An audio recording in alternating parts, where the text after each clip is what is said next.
Oh,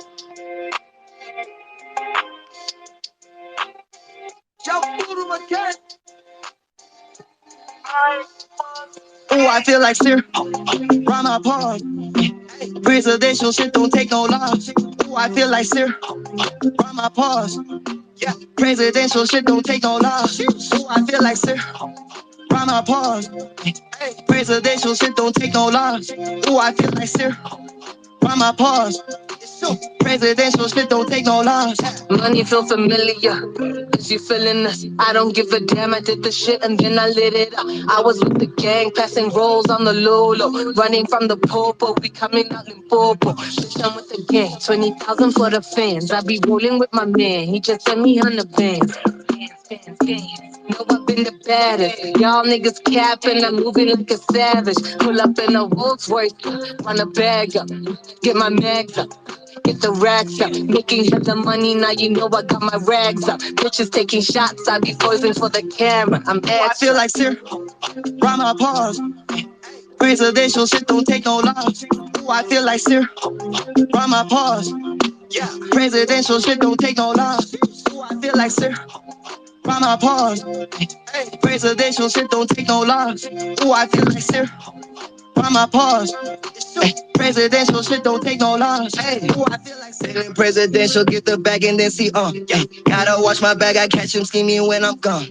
Family meeting, let my gang and we about the gang. Ay, took an arrow by some man, that shit wasn't the same. Ay, confidence on savage. They can't never put me down, I'm spawning like a hatch. Worth a pot of gold, but I stay humble on the Sabbath. Heard they feel like hip hop said I'm here to resurrect.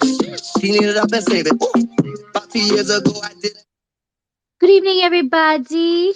Welcome to the Music Unscripted Twitter Spaces. My name is Spoken Priestess. I will be your host this evening, as I am every other week, every other Wednesday.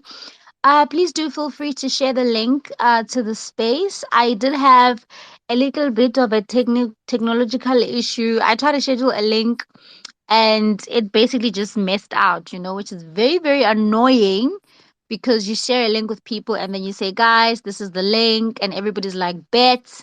And then you get there and the stupid Twitter spaces is not working. I hate that part. Anyways, we're here. So it's already 10 past 7. I'm just going to get going. Yeah, the show goes on. This is recorded, so whoever joins us will be able to join us. I know some people are in load shedding, which is very sad. So luckily we're recording this because my load shedding shift also starts at 8. So yeah, no, South African government has us by the throat. um but anyways, I just played music by Dumitla Adi. He is a South African rapper, producer, dancer, artist, actually, singer songwriter. And sadly, he passed on this weekend. It was confirmed by his family this week that he passed away on Sunday. And it's just really such a sad time in the industry, a sad time amongst his circle. And I just thought, I can't have this space without just, tipping my hat off to him and just, paying homage in the best way I know how. So that song is called Presidential, Dumitladi with Nadia Nakai and Must Be Dubs. It just dropped. He also just dropped the music video. So yeah, man, there are arrangements for his memorial service this Friday, and more information will be communicated with the public about his funeral and so forth. So just probably stay tuned to my timeline or maybe search his name, Dumitladi. I will also be sharing his memorial service information at the end of the space. But for now, let's get into our conversation about signing record deals in 2022. I've got two incredible music execs, one from South Africa, one from Nigeria. They are joining me today as we talk about signing record deals in 2022. Is it even necessary to be signing deals in this day and age?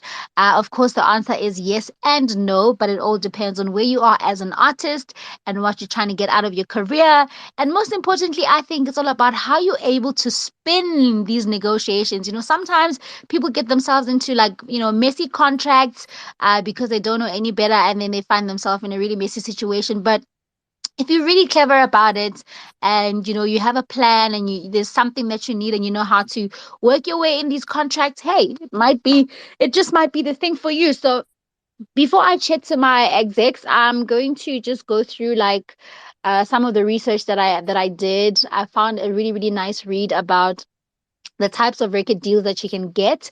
And I'm just going to be going through like five typical ones. There are many, like there's about 10 or so different kinds of deals that you can sign, but these are the most typical ones that you do find. So the first one is a traditional record deal, which is basically where you get an advance, which is like a payment, like a lump sum. Maybe they say they give you 300K, just for argument's sake. Um, they give you an amount of money, and then the record label will take an 80% split from your royalties, and you will get 20% splits from your royalties. And then the record label will also need to recoup recording costs, and basically they also own your masters. I don't know, that just sounds like a hot mess, first of all, but that's basically how it works. And it's very common with like mainstream and major labels, and the record label will basically take the artists, they give them money in exchange for their master's ownership and 80% of their royalties. Then you get the 360 deal, which you also get an advance, but the record label also gets an 85% split of your royalties.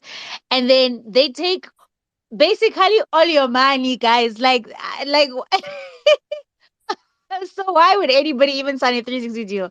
Like, they recoup all the costs from marketing, merchandise, touring. Like, they recoup their costs from every direction that money comes from you. They will recoup their costs from there, which is different to the traditional recording deal, which basically they recoup costs based on music sales. So 360, I angazi. And then you get a distribution deal, where sometimes you do get an advance, but it's not always the case. And then with the distribution deal, the label takes 75% split of your royalties. And then they also can recoup from recording and marketing budgets, but then you will own the mastership, your masters as an artist. So basically, a distribution deal is maybe where you want to get your music placed on DSPs, or you want to get like your music distributed out there in a more, I don't want to say functional, but like, if there's somebody that already has a system running and you want them to help you with that part of your career, then a distribution deal is what you would go for. You would still own your masters, but then they would take like 75% royalties. Of your music and still recoup some costs. So I guess it's all about how you play it. And then you get a production deal, which is a mess, darling. It's basically an artist signing a deal with a producer to say, you're going to produce my next album, or you're going to produce like the next five singles for me. And then you and the producer decide that, okay, you guys are going to team it out. But then the splits on the production deal is 50-50. So the producer will take 50%, or rather the label will take 50% of your royalty splits, and the masters will be owned by the producer or the label. So you better be careful when you're working with producers, and they're like, I'm trying to got you, I'm gonna do your EP for you. Just check. Like, if you're signing things, you better make sure that this person's not gonna own your masters after that. And then the last one is what they call a profit split deal, where you can get an advance from a record label, and you can actually also go 50-50 splits on the royalties of your music with the record label. And then you also share the profits that you make with the record label. So they would basically recoup like their costs, recording costs and marketing costs. And then they would own the masters of your music. But it seems like a little bit of a not so bad deal if you know how to use it. So they basically you basically, the record label will take 100% recouping of their costs, and the artist will then get 50% of profits and an advance. So it looks like not such a bad deal. So that's just a summary. I do have an article that I'm going to post on my timeline, that you can just look through that and just squeeze through it, and just do a little bit more research. But yeah, that was me breaking down the different kinds of types of record deals you can find. It's not all of them under the sun, but those are the major ones that we know of. Now, when I was talking to Misotini about this, we ended up having a debate about whether it really is necessary to be signing deals even in 2022. And obviously, record labels will always look out for their bottom line, and they're always out to do their job. So that's what they do. But I think as an independent artist, and we have so many independent artists right now, there's just so many different ways that you can make things work. And the two gentlemen that I've got here tonight, added with Sims, who just requested, he's also part of the team. He's hugely always in the spaces, contributing very positively. So it's going to be such an exciting conversation. Um, I want to start off with you, Miso. Please introduce yourself. Let us know what you do, where you're from, and then we can just go over to you, Kevin. Introduce yourself. Let us know what you do, where you're from, and then we can just end off with you, Sims, and then you can just introduce yourself and let us know what you do and where you're from. So, Miso, how you doing, bro? I'm good, guys. How are you? I hope load shedding doesn't hit you badly. Like Spoken had already alluded, my name is Miswatini. Uh, I'm originally from the Eastern Cape, but now I'm based in Gauteng. Music is a first love to me, and everything I've since learned about it has been out of passion and drive. I'm hoping the order in which we are introducing ourselves is not the order in which we are going to speak, because I would prefer to first listen to, the other contributions before I jump in, because I tend not to. I don't always have an orthodox approach to things. So yeah, that's about all about me. Amazing. Alrighty. Kevin, please introduce yourself, my brother. Hey, hi guys. Good evening. I'm Kevin from Lagos, Nigeria. I'm the managing director of Chase Music in Nigeria. And yeah, I started this music business thing roughly about a year ago. Just handling just handling things for a label, and there was a spot open, and I was offered the role of managing director, and yeah, we've been working together as a team for the past 6, 7 months, and it's been great so far. I actually love that. So we have reference of somebody who's relatively experienced in the music industry, although by his own teachings, as he mentioned, and then we have somebody that's kind of like new in his managerial role. And I really love the way we put this together, because I feel like the reference of the conversation we want to have is something that's very recent and current and happening right now. So Sims, please introduce yourself. Let us know what you do, bro. Hey, my name is Sims. First of all, rest in peace to Dumi Tladi.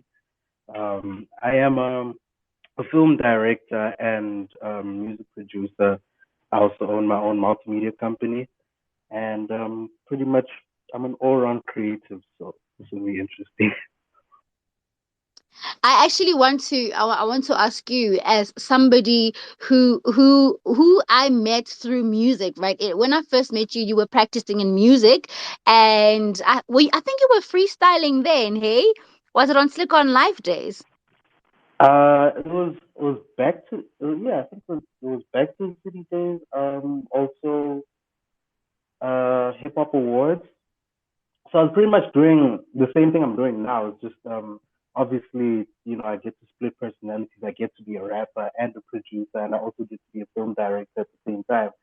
So you have met me in my different phases, but you found the rap persona of me. But the one thing that pays the bills is the film.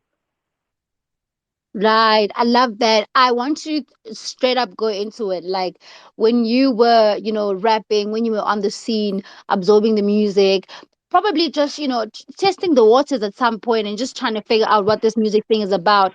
What were your ambitions about signing a record deal in your head? What were you telling yourself? Like, I need to sign. Like, I just want to know from an artist's perspective, what is the framing or perspective that artists have about record deals?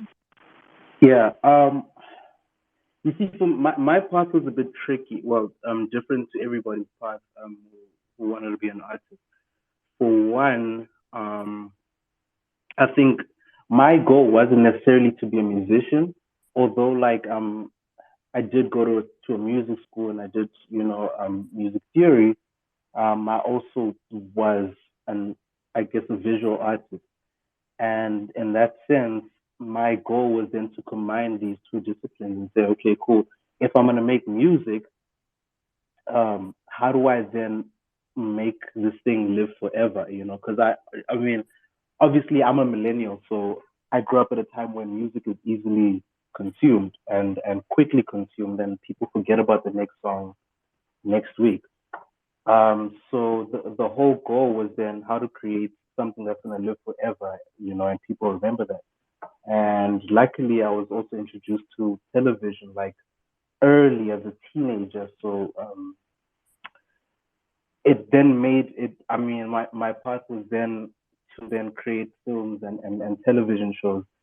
And in a sense, because I had this talent of music, I could then combine my music with the stuff that I'm directing.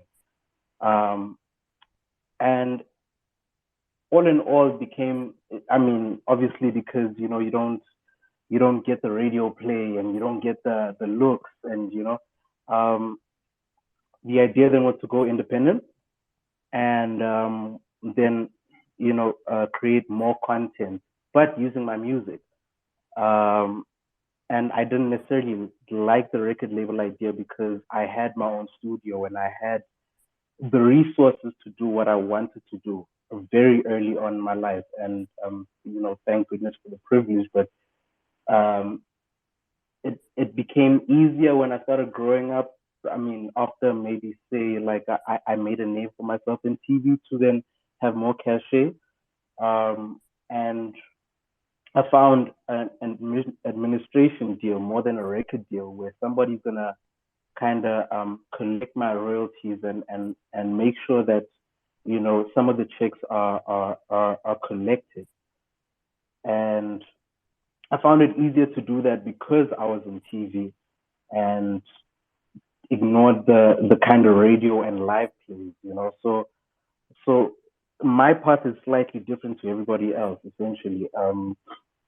But to answer your question of whether signing a record deal in 2022 is relevant, it kind of it still is, depending on who you are and if you do have the cachet as an artist. But there are also like other options for independent artists who just want to stay independent. And you can sign an administration deal, or you can negotiate your own contract. You can use a record label or a production company as your agency more than a label that will push you. So there are those options. I I, really love when you spoke about the administrative deal. Can you just mm, double tap on that a bit and just let us know how you came to an administrative deal? How did you get there? What were the ah, conversations? How did you know to do that? okay. So first of all, I don't know what an administration deal was or like if it ever existed. But somehow, partly because I'm the type of artist that just wants to do art and not the business, right? You then forced to do the business, and you find yourself like juggling, a lot of things and wearing so many hats. And I found that like kind of actors have agencies, right? And directors have agencies, and um, camera people have agencies, and models have agencies, but not musicians. And my goal was then to find an agency for musicians. I didn't even think there was such a thing. And obviously having conversations with like different studios and different music execs, I try to find something towards or equal towards an agency. And someone had told me about then signing an administration deal or finding someone who's going to collect my royalties for my TV stuff. And essentially, that's how I found it. Jazzworks is pretty good at that. Sheer Music is pretty good at that. And there's a lot of companies that are, and that's how I just found them. It was I just asked the questions basically. Asking the questions is a sure way to definitely get yourself in the right direction. I'm going to take the Yeah. conversation over to Lagos, Nigeria with Kevin. Kevin, you work in an independent record label, which is very common these days, where we find people that are in between resources, in between structures, but they don't necessarily want to function the way the industry has been functioning for the past 100 years. Can you just break down to us how Chase Music functions in a way? Like, you don't have to tell us your trade secrets and all of that, but like, obviously when you're working somewhere, it means that you believe in the vision of the company, or like you actually what you're doing makes sense to you. So I'd like to understand from your reference, like working in an independent record label, how are you finding it, and what do you guys basically do for artists at Chase Music? Okay, yeah, thanks. So first, Chess Music is an artist development and music production outfit. So we understand the fact that most artists don't want to sign these record deals and all. So we're more of a talent agency. Will help develop your talents. Will help put you through that developmental phase. Will help you through. And part of the things we do at Chess Music is we organize recording camps. And in our recording camps are targeted to first independent unsigned artists. So if you are independent and you're unsigned, yeah, you're welcome to come to our camp. We would invite you. And at our camps, we have A&Rs that are reps for most of the major labels. We had guys from Maven, we had guys from Sony, we had guys from Universal in our camp. The first edition that we had in January, and the second edition is going to be on next month. And yeah, it should be bigger, and hopefully we get more people that get signed up, and will help people record and put out their music. And also in our camps, we enlighten the artists about like branding, the music business, contracts, publishing, and everything basically. So it's like an all round thing for us. It's not just recording. I love that. I love the gap. Like, you guys are being the bridge between where people are and where they want to go. I am curious though, like the relationship with the major labels, because as an independent label, it sounds like you guys are feeding into the major labels. And I just want to understand, like, have there been artists that have successfully, managed to cross over into the major labels, especially if you're coming from nowhere, essentially, right? I'm coming from the studio in my bedroom. I get into this camp and I get to understand the music business a little bit better. And then, I bump into like a Sony or a Universal at these camps, or, Mavens, which is also another really good and huge independent label in Nigeria.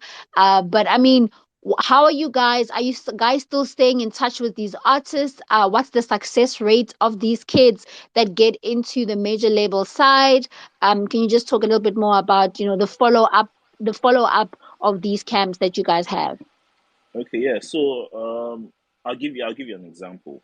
Um in January we had a camp, and we had about almost 200 creatives like were impacted from the camp. And there was this particular artist that came around. I met her there the first day, and she was good. Like, you could tell she was good, but she's not put out anything before. And she got to meet like other artists. She improved on her songwriting. She got to learn like how to record herself and felt more comfortable. And just off the camp, she got a record deal. And we're helping her like to we're just going through everything with her so she doesn't make mistakes. So off that, she got a record deal. I don't know if you guys follow the NSC artistry. The winner of NSC artistry, pedestrian, he came to our camp. He also like got loads of publicity. Loads of guys from the industry knew about him too from just coming to the camp. So at our camps, we try to enlighten them and also follow up with them, because we can't sign everybody. Chase Music, we have four artists. We have Jimmy Abdul's, we have King Mo, we have Feline and Moaliza. So those are our primary artists. So the label is just the recording camp is just to help these artists develop and help unsigned artists that we probably can't sign also get scouted. I love the sound of this recording camp thing. It's such a good idea.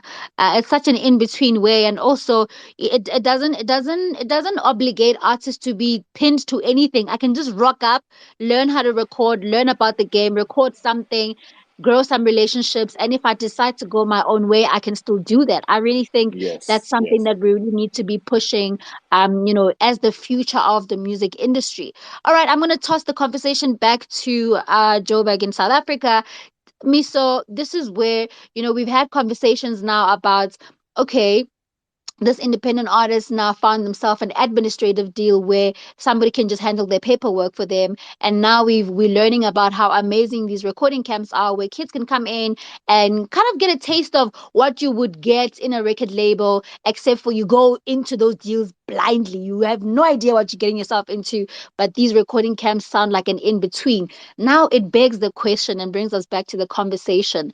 The recording deals in 2022, can you tell us what are some of the things that artists can do for themselves before considering the fact that they need to sign to a record label?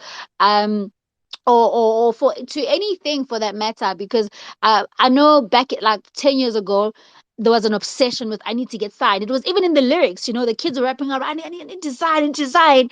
And I think the conversation is different 10 years later now, where there's so many things you can explore and double tap on your own, trying to figure out the industry, which is exactly what you did with your template. When you and I were working together 10 years ago, we literally figured out how to work the industry on our own. And I feel like that's where the industry is going, with a lot of these young artists figuring it out on their own. What are some of the options, and what are some of the ways that artists can maneuver the industry without signing a record deal? Thanks, Spoken Princess. I feel like a fossil now here. I've heard some of the guys. I'm not sure if you guys can hear me properly. No, we can hear you clearly, We perfect. definitely can, brother. Oh, okay. Look, I was listening to Sims and his story, and it sort of reminded me of my own as well. When I started off as well in this business, I started off as an artist. At the time when we were still doing it, we didn't have the computers and the hard disks to do it.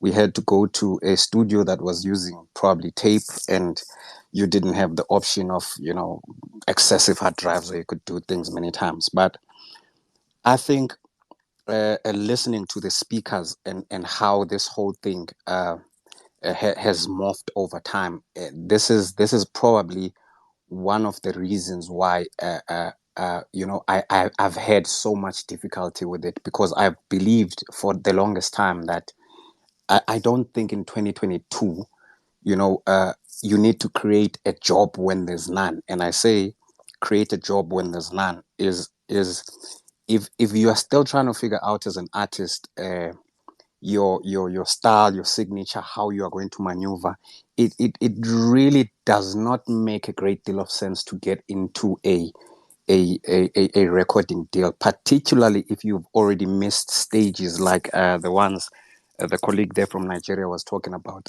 around artist development. When we were doing this thing at Tinism.com, I think the qualities that we required, whether you were an artist or whether you were a behind the scenes person, is the bottom line requirement all of us collectively needed to have was become progressive personalities. I say progressive personalities in that if you try out to do something and you fall short, and you realize, oh, I fell short here, and the reason why I fell short is because of ABC. There's no reason why you should give it up if you know you've signed up for this thing for the long term. You need to go back to it and revise it, and start again and see what kind of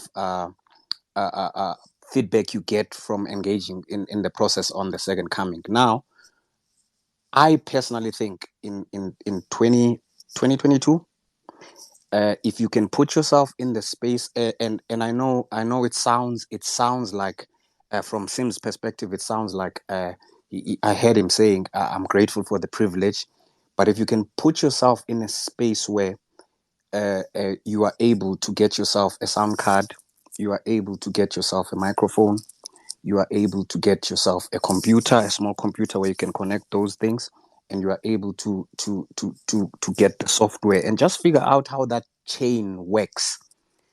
And you start from that perspective. You put yourself in a great space, in that if we break down the content of what constitutes a record deal, what do record deals do? It's where they pay for your music recording, it's where they pay for your mixing, it's where they pay for your mastering, it's where they pay for your videos.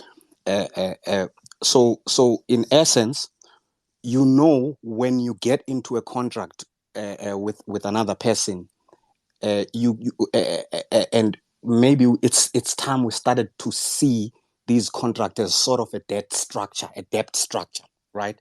You get into a recording deal, somebody says, I'll either give you an advance for you to start up, and the idea of that advance is that whatever pennies you are given, it must be recouped. It must come back to the person who originally spent on it, right? The mistake that artists the world over, well, particularly in South Africa, is that you get an advance, let's say, for an example, R1 million, whatever that figure is. The first thing you are thinking about is you're running home, you're coming from a background that's struggling like me. You're running home to the Eastern Cape and you want to take that R1 million you were given to build your mother a house. But the purpose for which you were given that R1 million was not to build your mother a house. The purpose for which you were given that R1 million was to probably, and I use the word probably carefully here, it was mostly for the purpose of reinvesting in the workflow that you must be involved in. Now you have a scenario where you have been given R1 million, you took R1 million, you went home, you built a house. I'm not saying it's wrong to build your mother a house, don't get me wrong. But you take that R1 million, you take 700,000 of it, you go home in the homelands, you build this ridiculous house, and you set these expectations about yourself at home. And then come the time where, and you must remember, you get given this money before you are a viable brand, before you are a brand that makes any money, right? So that means the person who's giving you the money is taking a risk on you, right? After you've taken this money and you went to go build whatever it is that you're building, you're left with 300,000. Let us say the record deal, because if you're going to be given advances, sometimes it's specified that if we are giving you this advance, we don't expect that you are going to come back to us and ask us about recording time or recording studio. We've given you the money, put the resources together. When you come to us, you must come to us with a finished product, and that finished product is recorded, mixed, and mastered. You are given the money to perform those activities in advance. Now, where the disconnect usually happens is that you get your first song, they've given you R1 million, you get your first song, and then after you get your first song, this song doesn't go anywhere, it doesn't do anything, the money is spent nonetheless. You get your second song, and the same thing. If things work for the good, perhaps you get your break by the time you try on your fifth song, and your fifth song is the song that now starts generating royalties or some form of income. Now you already have a deficit of R1 million. That fifth song that's now generating income has not changed the fact that you were a recipient of R1 million in advance, which was a debt that needs to be paid back, because in whatever form of business you engage in, everybody that participates in business in the investment form, they do so for the purpose of return of investment. My personal view, and I've held this view for the longest time now, and partly because of my my background. My background is mostly in technology. What technology did is change the way in which we do things. In the olden days, if you had your song playing on radio, it was a big deal. If you had your video playing on on TV, it was a big deal. But today you can have your song playing on radio, and you can have your song playing on TV, and you can still be hungry as they come, because there's no guarantees that makes money. Now, I indicated when I began my speaking that creating jobs where there's no necessity. If you know you are at the level of need where what you need is artist development, it makes, especially when you are an older person. I mean, if you're starting at the age of 25, at 25 and above, right? It makes no sense for you to get into an artist development deal, a record a record deal that is going to subject you with to artist development at 25. Artist development do not start at 19; they start at 10 years old. 10 years old is when you get into the system, is when you get into the pipeline. I'll use an example with one of our own experience, and Spoken Priestess was around to have witnessed this thing. The last artist that I worked with, I started working with him when he was 10, and he happened to have been my brother, right? By the time, and I remember how it was when he was about 10 and when he was about 11, it was unbearable. You know, this guy had a lot of things to figure out within the space of his artist, but because we had given him a 7-year growth curve where we said, first watch the artists that are seniors to you, how they are doing, how they are writing, how they are creating songs, what the different specific requirements are. By the time this artist was about 17, he was hot commodity, and fortunately or unfortunately for himself, I was a brother, and because I was a brother, his view of me was that it was slightly extended to just being more than just a record exec, because he wanted to experience the world outside the protection of his brother, and I allowed him to go and explore that. I'm not going to speak as to how things are with that decision. He's I see Spoken Priestess is raising a hand. Yes, I was hoping you would finish your sentence, but I actually wanted to come in there on like the lessons, like the lessons of building from scratch. And the reference Okay. need not be about like the artist you're just talking about now, but like you mentioned that like you guys built from scratch and from a young age. And when people come into the team, they need to have a progressive personality, because Mm-hmm. obviously you're all building. You can't have somebody that's keeping us behind. So I want to understand the building from scratch thing, because I think maybe that's the other thing that artists are running away from, right? Mm-hmm. And I'm sorry to say it this way, but it could be a cop out, a lazy way to say, no man, why must I do all the work when record labels have already done this? Let me just find a good deal and sign. And it's interesting, we had a conversation with two entertainment lawyers, some of the finest entertainment lawyers in South Africa, about a month ago, and they said, "Listen, a lot of contracts. There's no good contract. It's just about reading the clauses and making sure that you have ways to be able to get out of it if you need to get out of it." But the building from scratch conversation, I'd really love to get a little bit more nuggets Okay. of. I know there's no formula and there's no blueprints, but I mean you've been there. So like, what's the cheat code of building from scratch? As an artist and building a team, especially because if you're not signing to a record label, you definitely need a team. You need people to run these things for you or help you out when it comes to maneuvering the industry like that. Yes. I'm sure you're familiar with this statement, but I will repeat it for the benefit of others who have never heard me say this before. I used to make this example within the team. I used to say, look, our destination is we're trying to get to Joburg. We're driving from Pretoria. We're trying to get to Joburg. We know that driving to Pretoria using the freeway, there's toll gates. And where we're sitting, we do not have the money for the toll gates, all of these toll gates that we're going to have to pass. The idea is to focus on the fact that you've established where your direction is going.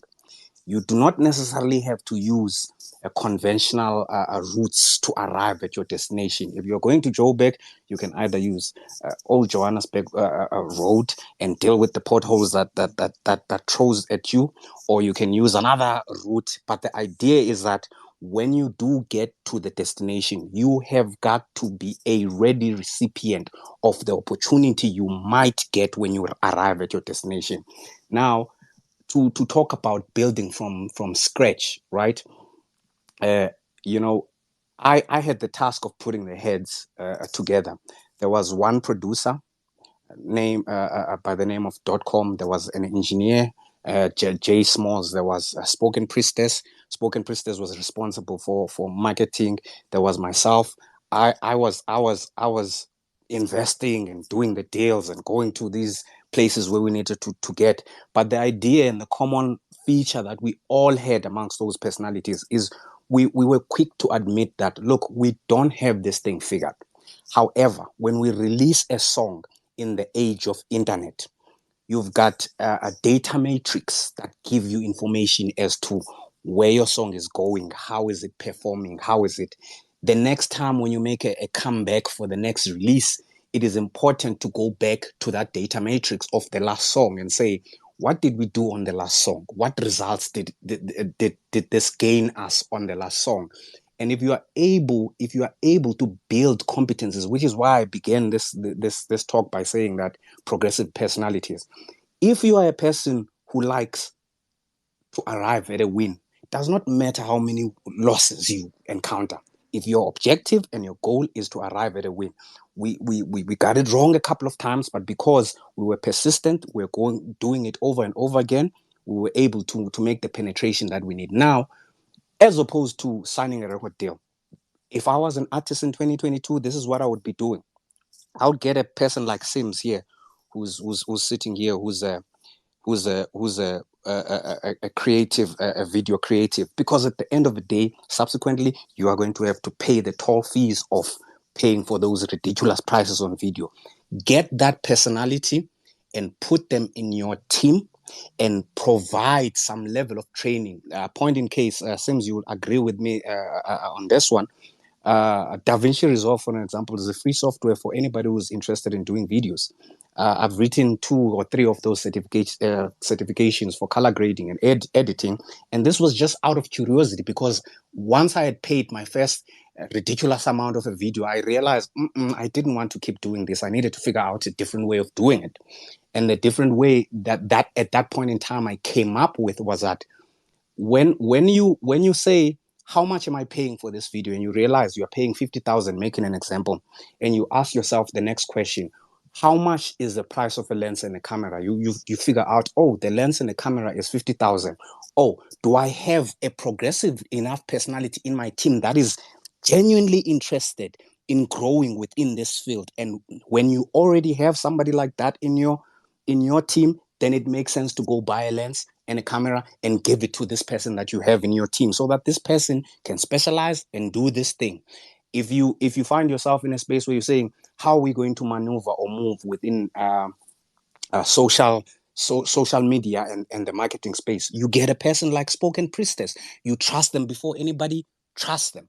And you say, look, we are going to invest time, we are going to invest resources, however little these resources. But the idea is that for each individual that is responsible for whatever, they must see and realize their growth, so that we don't end up in a situation where the limitation to our collective dreams is that we don't have the money. Also, it is important, while you put together that team, everyone who's in that team must own a piece of the dream. I'd say a piece of the dream. The dream does not come from one person.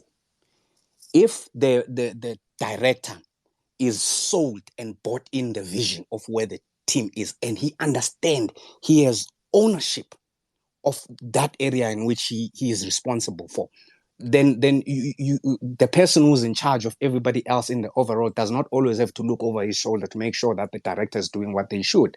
So it is important, when you build your team, like-minded individuals that are focused and own a bit of the dream. So it's not just the artist, it's the engineer, the marketing person, it's the exec, for lack of better words, and all of those people must sit in the same space while they create the stuff, so that by the time we come up to the product end, we have something that we've all bought into, that we've all believe in. The problem with this approach is that it takes time, and it's not for people who are impatient. However, most of the artists that are sitting and listening in this space have the benefit of youth. If you have the benefit of youth, that means you have the time. Instead of running around there, going to a party or going to this club, I'm not saying don't socialize yourself within your industry. What I'm driving is that instead of spending the time in things that do not empower you or do not put you in a better space, take a little bit more time to build your teams up from scratch. And by the time you realize it, and by the time you get to a point where you have a need for distribution, you have a need for sampling, you have a need for all of those other, you've covered all of these things, and it puts you in a good negotiation platform. Because when you approach execs from majors and all of those things, and you can already display a decent level of competence, then you are able to negotiate favorable. And that's the approach that we undertook, and we took with the Tinism.com projects that we took. Thanks. I know, bruh. Like, you've got gems for days, and an hour is not nearly enough. But I want to toss the conversation back to Sims has a question, but let me just toss the conversation. Is it a comment or a question, Sims? Just let me know quickly. It's more so a comment that I just want to add on, but I mean, you can ask the question first, and then I think get back. add on, and then I'll just take it back to Kevin after that. All right. I'm sorry. I also got like 6 minutes because load shedding is going to be a bitch. But at the same time, I think most artists need to realize that if you're going to be doing the record label thing and or music, we also need to not forget to treat this like a career. Some people want to be workers and some people want to be business people, and the important part is to think about that. And if you're going to be a musician, then you need to invest in your craft on all forms, whether it's the quality of music or whether it's the infrastructure. Mind you, if you wanna then sign a record label, think of it. Or you wanna sign a record deal, think about what you want to get out of it. And if you're a business, then you then have to come with a bit of cachet and a bit of negotiating power, right? As much as the artist development, if you have that and if you own that, and if your quality of music is great and you have a plan and you have a map, then you can go negotiate. But you can also sign a record label just by being a worker. They can give you the money to, create the music, and you go home and you go buy another house. There are those two things. And I hate having these conversations because it's always about like, oh no, is this a bad contract or is this a good contract, or should I sign or should I not sign? But nobody's thinking about this as an actual career, like it's work, like you're gonna get paid and you're gonna go home and you're gonna feed your family. And if you can't think of ways of doing that, and you don't have a plan for it, then it becomes useless. And at the same time, if you're not thinking like a business, then you shouldn't be in this business. Then be a bedroom artist. It's okay. It's okay to be a bedroom artist and have a job. You know what I mean? But if you want the fame and you want all that comes with work. And a lot of artists need to start researching and asking these questions. Because it's cool for me and everybody else here and the speakers to be talking about these things, but it's almost like a repetitive situation where artists are not really doing their research. There's also ways of being an artist just by being a session artist. If you play guitar, you can sign a deal for that. If you play violin, you can sign a deal for that. There's so many options for this, but we also as artists need to be educated about what we want, right, and not just what's on the table. Because once we know what we want, we can negotiate better. That was just my 2 cents on it. I think that's such a beautiful closure to the conversation. But dude, I've been doing music unscripted for 7 years, and I can tell you that most of the topics we talk about are topics that we've had for 7 years. We circle right back to them every single time. And if we're being honest, that's the fact of it, is that a lot of artists, and dare I say, a lot of creatives want to be spoon fed, and maybe we need to start unpacking honestly and having like real conversations about the fact that this is play versus business. And the reason why a lot of artists find themselves in awkward predicaments is because they focused a little bit too much on the fun of it versus the fact that it is a career. It is your job to report for studio, to report for the music video on time, pitch up for interviews on time. That's part of your job requirements. So I really, really love that addition that you had there, Sims.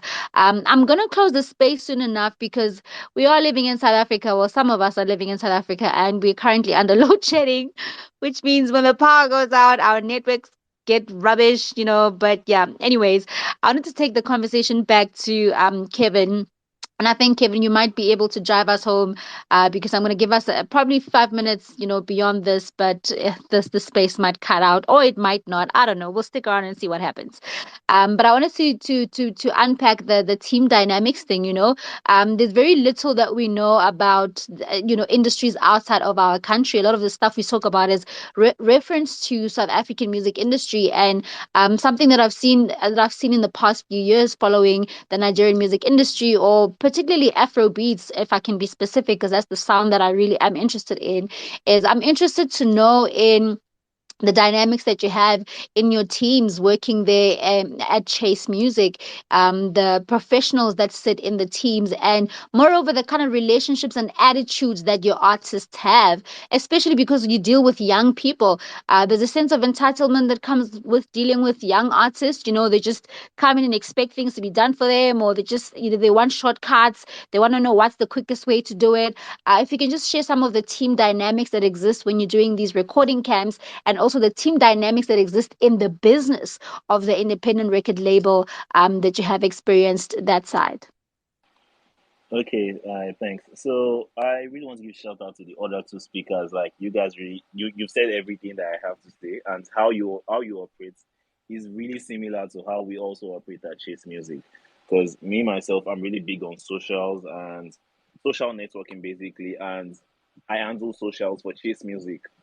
I have like guys who are good at A&Rs that are friends. So it's just like a family thing. We have like a lawyer friend that is also good. So if we have legal things, we shoot to her. So it's more like a small community of people that tightly knit that know what they're doing. So if we need anybody, we know it's in house. Like, oh, okay, we have Legos, you can handle this. If it's A&R in, there's Lanzi. He's also the head A&R. Chase Music is on the space at the moment. So like, it's more of a very close, tight knit thing. And also during our camps is really free because most of the people are unsigned and they're independent. Everybody's looking for that big break. So at the camps, we have producers at their booths. We have like about 5, 6 booths running simultaneously. So you go into any of the booths. If you're feeling something, you jump on it. If you're lucky, if the producer feels like, oh, what you're doing is good, he puts you down. We made records where we had like sorry, where we had like 4, 5, where we had like 3, 4 guys on it, and it was a beautiful record just because we're all working together as a team, and we all like made that record, and it should be dropped. One of them should be dropping like in 2 weeks. Yeah, I'll send it to you so you could probably help push it at your ends too. Yeah, thanks.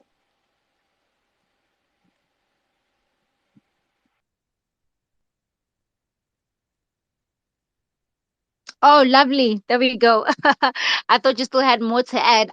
Just quick question.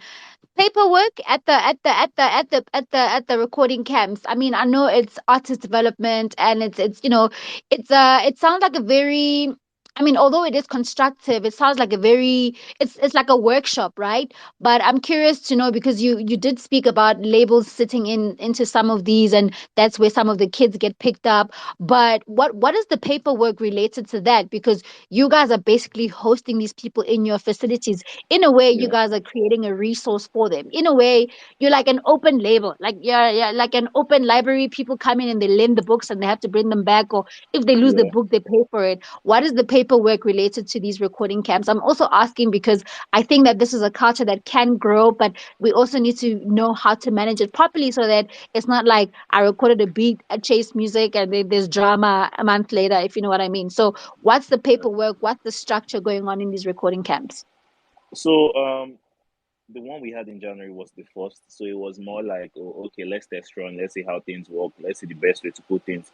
So what we did was we sent out forms to guys to fill, and we gave them contracts. Like the contract was very simple.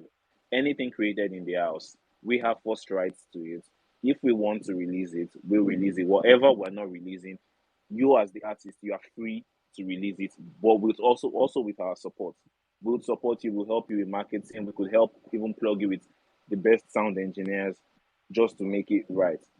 Also, if some other label reaches out to you, we're also here to also give advisory roles and help you negotiate better. That's what we also do at Chase. So yeah, it's not big paperwork per se, except our next camp, for example. Now we're looking at working with one of the biggest distribution labels, and they'll be distributing. So we know that in the contract, whatever we create in the camp, they have to be the ones to release it. So it's just little things like that, nothing too tight, just really flexible. So the independent artists know, oh, okay, I'm coming to create, I'm going to meet people. Hopefully, I could probably get a break here. Mm, I love that. I love that. I just got a request from Ola. I want to see if he's gonna come up. I think he might have a question. Um, is he here yet? Ola? Hey Ola, how you doing, my brother?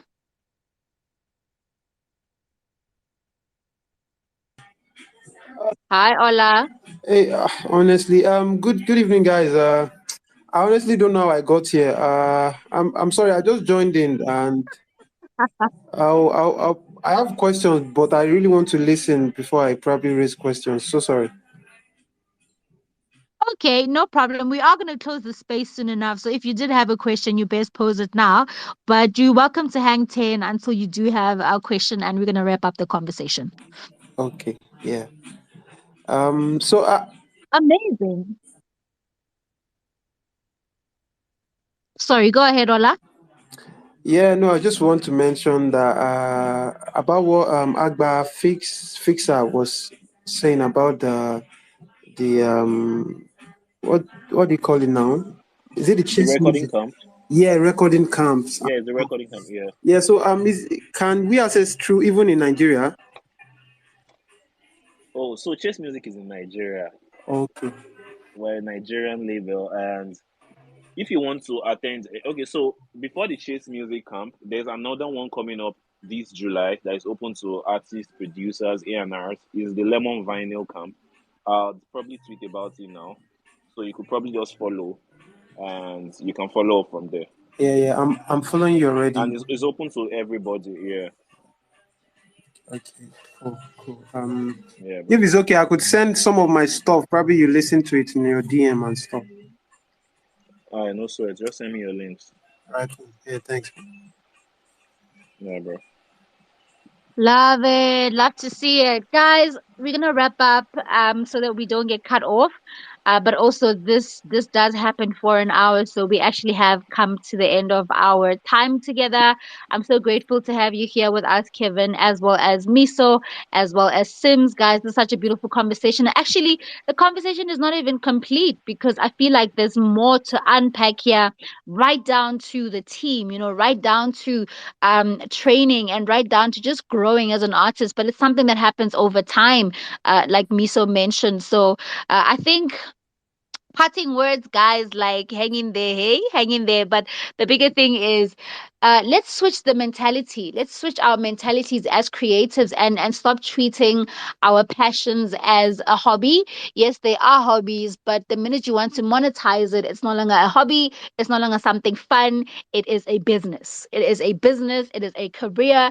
And one thing I've noticed about creatives is that creatives were not made to sit in the system. So creatives don't like desks. Like a 9 to 5 for a creative is just like, it's like banging the wall. So think about your career or your passion as that is your 9 to 5, except the only thing about that 9 to 5 is that you love it, you enjoy it, you're really good at it, it comes natural to you. If you put the amount of energy and time, and if you actually stole some of the systems that are in 9 to 5s and applied them to your passion, you'll be very surprised at the results that you get out of it. And I think that's the bottom line of this entire conversation, is that you do not need a record label to get out there, especially if you don't know what you're getting yourself into. So, what is the record label offering you? Strip that down, right? What are they offering? What can you do for yourself? Are there ways that you can get yourself there without the record label? It's not always about the money, guys. It's sometimes about determination. These record labels were not built overnight, they've been operating for 100 years. So you also need to give yourself time to crack the industry, crack things that work for you, and carve your own lane to a point where you have a system running. Build a team slowly. That guy that's always in studio with you is learning something, they are studying something. Lean on them and let them be part of the team, hone with them, and grow with them. So that's the advice I've got to give you. Find ways that you can do what someone else would do for you, for yourself, even if it means asking for help. Designate. Use your friends for as long as you can, and start to see what works and what doesn't. I think trial and error is the best way to learn and to find yourself as a brand, and as an artist. I have pinned in the space. There's an article that I've pinned, where you can just read about the different kind of record deals, not for you to go sign, but for you to understand what happens in those deals, so that you can figure it out yourself and work around it. And then you also have, if you are in West Africa, or rather Nigeria to be specific, because West Africa is very big, the Lemon Vinyl recording camps are coming up this month.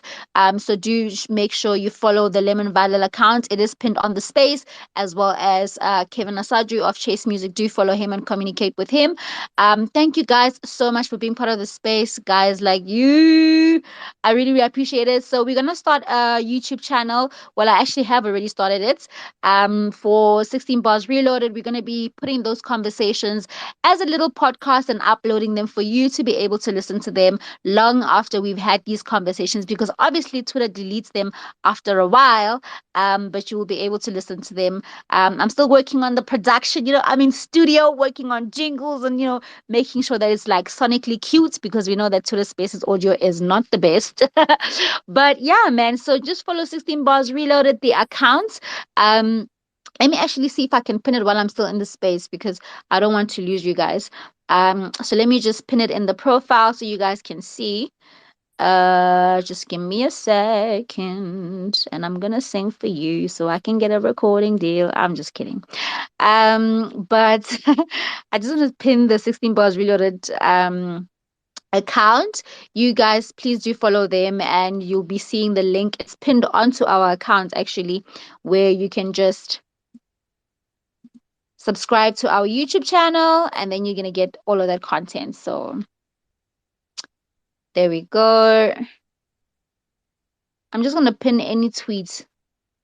As long as you can see the accounts, then you can just follow it.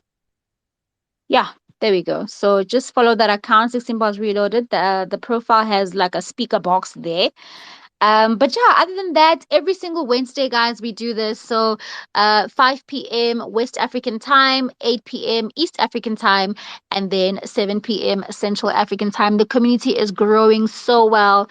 I really, really love the conversations we're having as Africans and other Africans in the diaspora.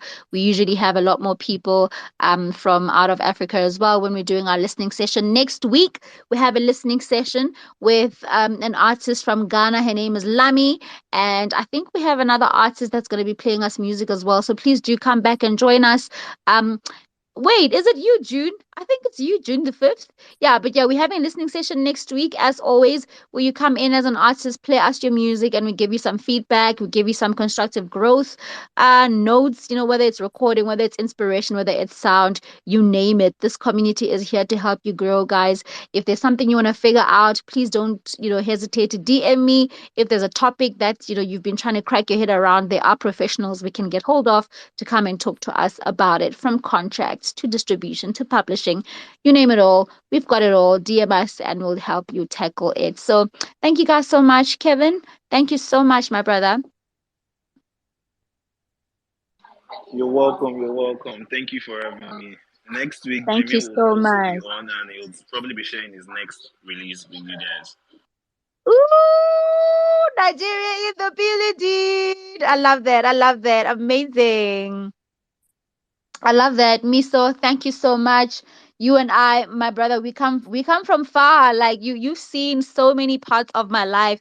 If there's somebody that's seen so many parts of my life apart from my manager, it's this guy. Like, like he mentioned, I was doing PR for him, we did marketing, I did some radio plugging for his artists.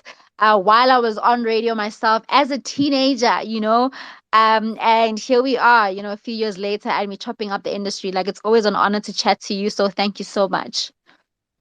Uh, no doubt spoken. Just as a parting shot for the rest of the guys, we are not saying here that you guys shouldn't sign contracts, but the most important thing is that any contract you get into must meet you at the point of your needs. You must evaluate your needs, see what you really want out of the contract, weigh what is being offered against what they're taking from you, and make a decision that empowers you. That is the most important thing. Thanks, guys. I love that. I love that because yeah, we don't bash things here. We're just trying to find solutions and things that work. Sims, thank you so much for joining me, my brother. Thank you, Spoken Priestess. It's love. Ah, man. Love you guys. This is recorded. You can play it back. Catch us again next week. Same time, same place, same Twitter account. You know the vibes. Until then, please stay safe and have a good evening. Bless.